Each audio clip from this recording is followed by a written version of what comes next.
Assalamualaikum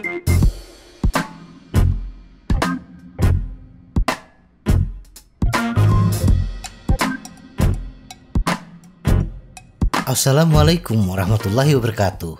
Dan salam sejahtera untuk kita semua. Bersepeda memang menyenangkan, sekaligus menyehatkan. Menyenangkan karena kita bisa menjelajah tempat baru yang eksotik, yang tidak bisa ditemukan bila menggunakan mobil atau bahkan motor. Menerobos di sela-sela tanaman kina, di Gunung Manglayang, atau mendaki di jalur makadam, di seputaran Palintang, adalah pengalaman yang menyenangkan. Menyehatkan karena kita bisa melatih pernafasan kita dengan bersepeda santai keliling kota. Mengayuh sepeda dengan kecepatan pelan, ternyata di samping menghadirkan kedamaian, juga akan memperkuat sistem kardiovaskular kita. Dahulu saya bisa bersepeda dengan nyaman, menembus Palintang, melintasi Gunung Palasari, dari alun-alun Ujung Berung menuju Cibodas Maribaya. Bisa bersepeda 3 hari 2 malam, Bandung, Santolo, Tasikmalaya.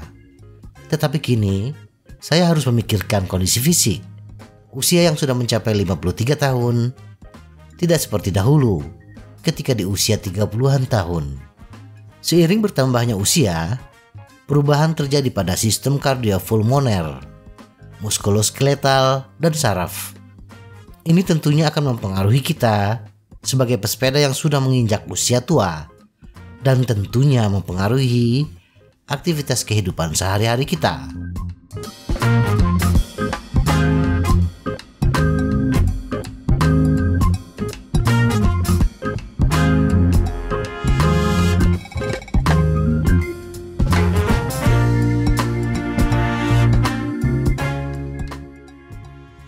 Sistem kardiopulmoneri. Sistem kardiopulmoneri terdiri dari jantung, paru-paru, arteri, dan vena. Setiap aktivitas, mulai dari tidur siang hingga berolahraga berat, membutuhkan sistem kardiopulmoner yang berfungsi dengan baik. Ketika menginjak usia 20 tahun, curah jantung kita mulai menurun sekitar 30% hingga kita mencapai usia 80 tahun. Curah jantung adalah fungsi detak jantung dan volume sekuncup. Berapa banyak darah yang dipompa jantung kita per detak. Walaupun detak jantung maksimum kita pasti menurun karena dihitung berdasarkan rumus yang melibatkan umur, tetapi melalui latihan kita dapat mempertahankan kemampuan kita untuk mempertahankan detak jantung yang cukup tinggi dan memperlambat penurunan elastisitas jantung kita. Dengan olahraga intensitas sedang, kita dapat meningkatkan penerapan oksigen maksimal hingga 20-30% bila dibandingkan dengan orang yang tidak aktif. Menurunnya kemampuan jantung untuk mendukung aktivitas tingkat tinggi telah terbukti menjadi prediktor kematian yang lebih kuat dibandingkan hipertensi, merokok, dan diabetes. Penurunan elastisitas paru-paru, peningkatan kekakuan dinding dada, dan melemahnya otot pernafasan membuat kita lebih mengandalkan pernapasan yang sering dibandingkan pernafasan yang dalam ketika berolahraga, alias napas kita pendek-pendek dan sering tersengal ketika berolahraga.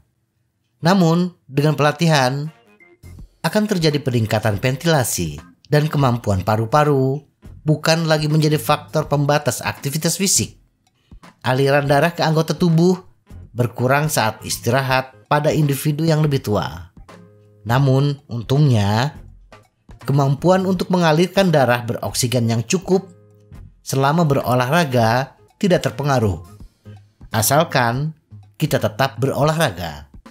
Intinya, jika kita berolahraga secara teratur dan konsisten, maka kita dapat secara signifikan memperlambat proses penuaan pada sistem kardiovaskular, sehingga akan terus mengalirkan darah beroksigen yang cukup ke otot untuk mendukung lebih banyak aktivitas olahraga. Apakah kita bersepeda untuk kesehatan, untuk kebugaran secara keseluruhan, atau untuk perlombaan. Sistem muskuloskeletal. Sistem muskuloskeletal mencakup semua otot rangka, yang menggerakkan tubuh kita dengan cara yang berbeda. Seiring bertambahnya usia, otot kita mengalami atrofi, di mana area penampang serat otot kita berkurang, mengakibatkan hilangnya kekuatan. Kita memiliki dua jenis serat otot, kedutan lambat yang berkedut perlahan dan memiliki daya tahan tinggi, dan kedutan cepat yang berkedut secara eksplosif saat kita membutuhkan tenaga. Kita akan mengalami kehilangan massa otot, khususnya serat kedutan cepat, karena seiring bertambahnya usia, kita cenderung untuk tidak melakukan aktivitas yang membutuhkan banyak tenaga. Meskipun kita memiliki proporsi otot kedutan lambat yang lebih besar, tetapi karena atrofi diferensial, daya tahan kita tidak meningkat. Sayangnya, karena otot kita mengalami atrofi karena kurang digunakan, otot tersebut digantikan oleh lemak dan jaringan ikat. Namun, laju atrofi dapat diperlambat dengan olahraga, dan sebagian besar bahkan dapat dibalik dengan latihan ketahanan. Perhatikan bahwa hanya otot yang kita latih secara teratur yang mempertahankan atau mendapatkan kembali ukuran otot. Pelatihan resistensi progresif memiliki efek yang sama pada otot non-agenarian. Dalam tubuh kita, berbagai jalur metabolisme menghasilkan energi, dan jalur tersebut yang digunakan pada waktu tertentu bergantung pada sumber bahan bakar dan intensitas aktivitas. Jalur ini menggunakan enzim untuk menghasilkan energi, dan seiring bertambahnya usia, produksi berbagai enzim menurun.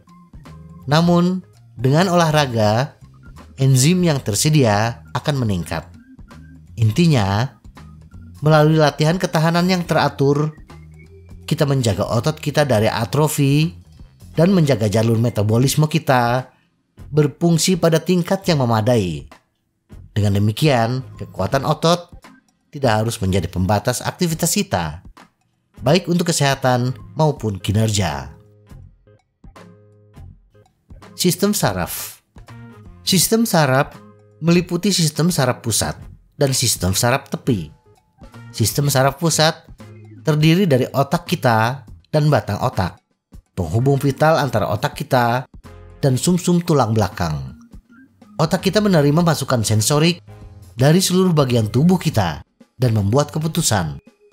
Otak kita mulai menyusut di usia 30-an dan beratnya bisa berkurang sekitar 10% saat kita berusia 90 tahun.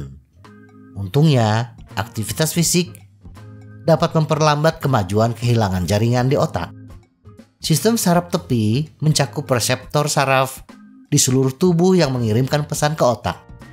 Unit motorik yang menyalakan otot kita, menyuruhnya berkontraksi, dan jalur saraf antara semua ini dan otak. Seiring bertambahnya usia, dibutuhkan waktu lebih lama bagi sinyal untuk melakukan perjalanan kedua arah pada jalur saraf. Ini tampaknya tidak mempengaruhi fungsionalitas. Namun, kita mengalami penurunan mencolok dalam jumlah unit motorik yang dimulai pada usia 70-an. Tenaga dan ekonomi mengayuh pada sepeda dihasilkan tidak hanya dari kapasitas aerobik dan kekuatan kaki, tetapi juga fasilitas neuromuskuler. Kemampuan tubuh untuk berkoordinasi secara tepat melalui kontraksi serat otot individu melalui unit motorik. Bahkan jika kita melakukan latihan ketahanan untuk mencegah atrofi, di kemudian hari kita perlahan kehilangan tenaga akibat hilangnya unit motorik. Waktu reaksi kita juga melambat sebagai akibat hilangnya unit motorik dan konduktansi sinyal saraf yang lebih lambat, dan dapat diperburuk oleh atrofi serat kedutan cepat. Kita tidak dapat berlari secepat dahulu lagi, dan yang lebih penting, waktu reaksi yang lebih lambat ini berdampak pada aktivitas kehidupan sehari-hari. Misalnya, ketika kita berjalan, tiba-tiba di depan ada sesuatu yang menghalangi jalan kita. Maka dibutuhkan waktu yang sedikit lebih lama untuk pesan sampai ke otak kita, sehingga memperlambat tingkat refleks kita untuk menghindari benda tersebut. Dan ini bisa membuat kita tersandung. postur tubuh kita akan mengalami penurunan seiring bertambahnya usia. Disebabkan oleh kekakuan yang meningkat, juga karena penurunan sistem saraf yang mengontrol postur tubuh kita. Tetapi tidak perlu khawatir, karena aktivitas fisik yang rutin dapat menghambat degradasi konduktansi sinyal saraf serta pemulihan dari cedera. Intinya, jika kita terus berolahraga, kita dapat memperlambat penuaan sistem saraf kita yang akan cukup untuk mendukung aktivitas bersepeda kita dan aktivitas sehari-hari kita selama beberapa dekade mendatang. Semoga informasi ini bermanfaat. Tetap sehat, salam goes.